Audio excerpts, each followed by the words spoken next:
हे सुंदर moisturise curls next wash day पर्यंत न हेअर कोम करता कसे प्रिझर्व करायचे आहेत हे आज मी तुमच्या बरोबर शेअर करणार आहे. मला माहिती आहे आपल्याला लहानपणापासून ना केस विंचरायची, रोजच्या रोज केस विंचरायची सवय आहे, पण ही सवय आपल्याला मोडावी लागणार. आता पहिला प्रश्न की रोज तर आपण केस विंचरणार नाही आहोत, तर ब्लड सर्क्युलेशन कसं होईल आणि हेअर ग्रोथ कशी होणार? त्यासाठी तुम्हाला एक हेड मसाजर, स्कॅल्प मसाजर विकत घ्यायचा आहे, किंवा जर नाही घेतलं तरी हरकत नाही, बोटांनी रोजच्या रोज जसं तुम्ही नित्य नियमाने केस विंचरता तसंच विंचरण्याऐवजी तुम्हाला स्कॅल्प मसाज करायचा आहे, ज्याच्याने खूप छान ब्लड सर्क्युलेशन होईल आणि हेअर ग्रोथ होईल. आता रात्री झोपताना शक्यतो तुम्ही कॉटनचं उशीचं कवर वापरू नका. त्याऐवजी सॅटिन किंवा सिल्कचं उशीचं कवर घ्या, जे ॲमेझॉनवर खूप इझिली अवेलेबल आहे आणि अफोर्डेबल पण आहे. सिल्क थोडं महाग जातं, पण सॅटिन तुम्ही वापरू शकता. तर सॅटिनच्या कव्हरनी काय होतं, तुमच्या केसांमध्ये ना फ्रिक्शन होत नाही, आणि फ्रिक्शन न झाल्यामुळे फ्रीज क्रिएट होत नाही आणि मॉइश्चर तसंच्या तसं राहतं. आणि सॅटिन सिल्क हे मटेरियल तुमच्या स्किनसाठी पण खूप चांगलं आहे. तर उशीचं कव्हर पहिले बदला. आता उशीचं कव्हर आपण बदललं तर तुम्ही डबल प्रोटेक्शन म्हणून एकदम छानसा लूज सॅटिनचा स्क्रंची वापरून बन बनवा अशा प्रकारे, आणि त्यावर अशा प्रकारचा सॅटिन किंवा सिल्क असे बोनेट मिळतात. ते बोनेट घालून तुम्ही झोपा रात्री. हे डबल प्रोटेक्शन देतं. म्हणजे जरी सॅटिनचं बोनेट निघालं तर खाली तर सॅटिनची उशी आहेच, त्याच्यामुळे सॅटिनचा बोनेट वापरू शकता, पण नेहमी सॅटिन स्क्रंचीज वापरा. ते नॉर्मल कॉटनचे स्क्रंचीज वापरणं बंद करा. आता मी तुम्हाला सांगितलंय की सॅटिनची उशी वापरा, सॅटिनचं बोनेट वापरा, सॅटिनचे स्क्रंचीज वापरा. आता या सगळ्यांमध्ये लगेच इन्व्हेस्ट करायची गरज आहे का? तर नाही.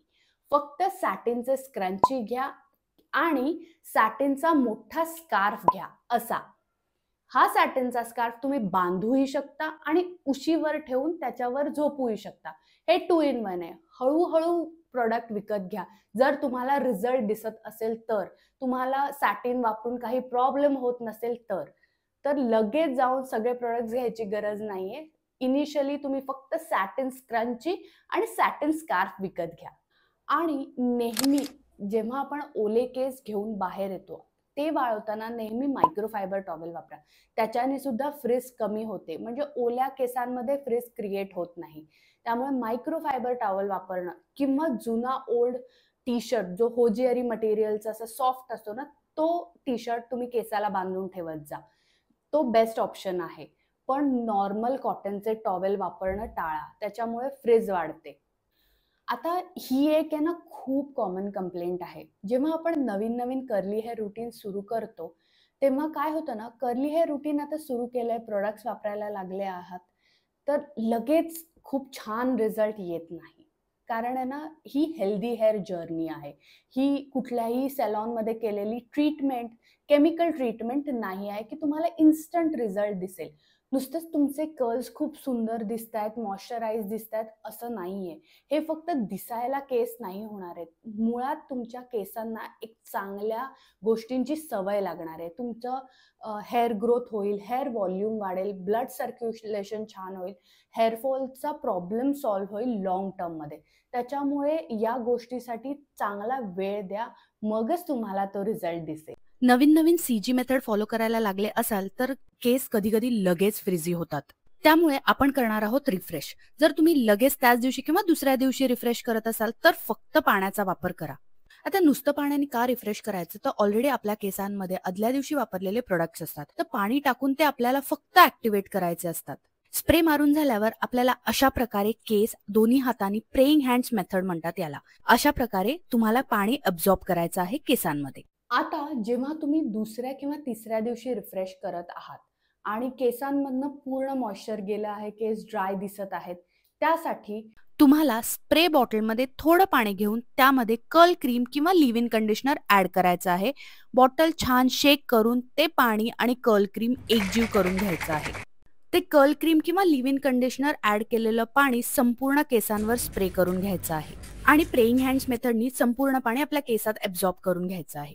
संपूर्ण पाणी केसात ॲब्झॉर्ब झाल्यावर थोडंसं हेअर जेल घेऊन त्यामध्ये पाणी ऍड करायचं आहे आणि छान इमल्सिफाय करायचं आहे आणि सेम प्रेइंग हँड्स पद्धतीने संपूर्ण केसांवर जेल अप्लाय करायचं आहे आणि स्क्रंच करायचे आहेत.